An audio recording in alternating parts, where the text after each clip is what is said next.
How did Lincoln control civil or draft resistance? Imagine living in a time when every few months, you might be called to fight in a war that's tearing the nation apart. That was the reality during the American Civil War, especially when it came to the draft.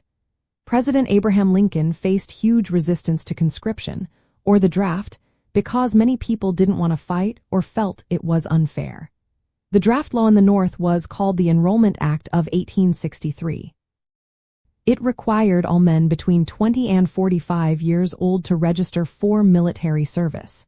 But many opposed it for social and economic reasons. People protested, tried to dodge the draft, and sometimes even turned violent. Lincoln's way of controlling this resistance was a mix of legal steps, negotiations, and some force when needed. First, the federal government set up the Provost Marshal Bureau. This group was responsible for enrolling men and making sure the draft was enforced across the country. It helped the federal government take control away from local officials who might have been slow or unwilling to enforce the law.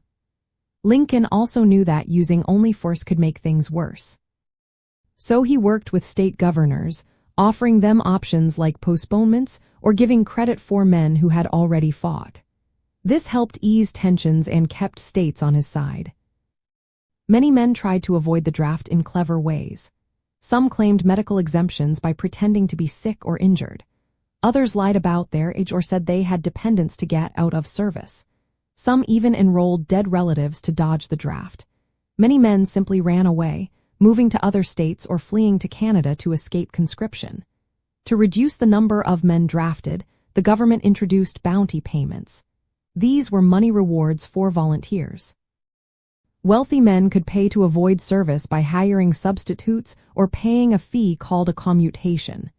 This system was controversial because it seemed unfair, especially to the working class.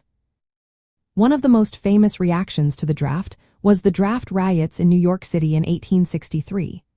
Thousands of angry workers, mainly Irish immigrants, attacked draft offices, burned lists, and fought with soldiers. They believed the war was for the benefit of the rich and not for ordinary people. Lincoln responded by sending federal troops to restore order, showing that the government was serious about maintaining control. Lincoln also allowed some ways to avoid the draft legally. Wealthy men could pay for substitutes or pay a fee to be exempt. This practice, called substitution and commutation, helped lessen resistance among the upper classes but also caused resentment.